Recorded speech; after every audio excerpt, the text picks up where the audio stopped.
आता शिक्षणाची थांबलेली गाडी रिस्टार्ट करणे होईल सोपे। पदवी का तंत्र शिक्षणात विद्यार्थ्यांच्या आवडीनुसार मल्टिपल एंट्री आणि मल्टिपल एक्झिटची तरतूद करण्यात आलेली आहे। आता प्रत्येक शैक्षणिक वर्षाला स्वतंत्र महत्त्व असेल आणि तसे प्रमाणपत्रही मिळेल। प्रथम वर्ष पूर्ण केल्यावर मिळणार सर्टिफिकेट ऑफ वोकेशन, द्वितीय वर्ष पूर्ण केल्यावर मिळणार डिप्लोमा इन वोकेशन आणि तृतीय वर्ष पूर्ण केल्यावर मिळणार डिप्लोमा इन इंजिनिअरिंग। तसेच द्वितीय आणि तृतीय वर्ष प्रवेशाकरिता मल्टिपल एंट्रीची तरतूद करण्यात आलेली आहे। त्यामुळेच महाराष्ट्र राज्य तंत्रशिक्षण मंडळ विद्यार्थ्यांचे अपूर्ण राहिलेले शिक्षण पूर्ण करण्यासाठी सदैव जागरूक आहे।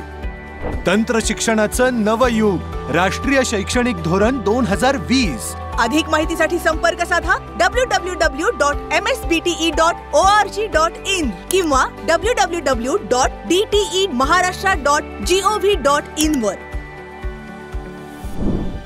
राष्ट्रीय शैक्षणिक धोरण 2020 म्हणजेच NEP 2020च्या अनुषंगाने महाराष्ट्र राज्य तंत्रशिक्षण मंडळाने डिप्लोमा एज्युकेशनच्या करिक्युलममध्ये काही बदल केलेला आहे।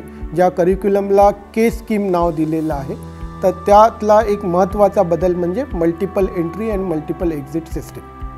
या मल्टिपल एंट्री मल्टिपल एक्झिट सिस्टीममध्ये विद्यार्थ्यांना 1 वर्षानंतर जर एक्झिट केलं तर त्याला सर्टिफिकेशन मिळते। सर्टिफिकेट ऑफ वोकेशन नावाचं एक सर्टिफिकेट देण्यात येणार आहे।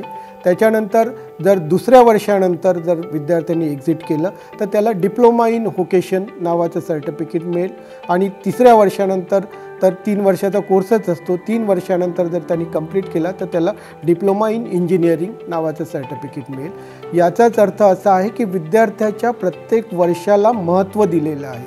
विद्यार्थी 1 वर्ष शिकला तरी त्याला काहीतरी त्याच्या हातामध्ये एक सर्टिफिकेशन मिळणार आहे। दुसरं वर्ष शिकला तरी त्याला एक सर्टिफिकेशन मिळणार आहे की ज्याचा जो रोजगार मिळवण्यासाठी उपयोग त्याला होऊ शकतो।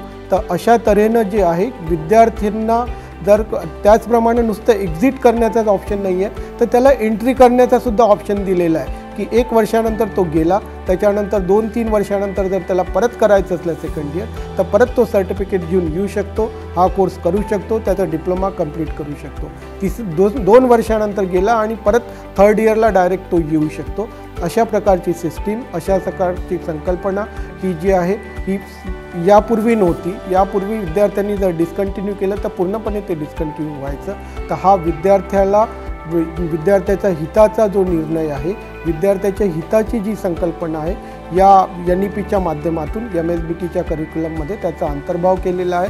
आणि नक्कीच ही जी संकल्पना आहे याने विद्यार्थ्यांना नवसंजीवनी मिळेल, त्यांच्या शिक्षणाला नवसंजीवनी मिळेल आणि याचा उपयोग विद्यार्थ्यांना त्यांना जॉब मिळवण्यासाठी, होतकरू विद्यार्थ्यांना त्यांचं शिक्षण पूर्ण करण्यासाठी होऊ शकेल, याचा आम्हाला निश्चितपणे खात्री आहे।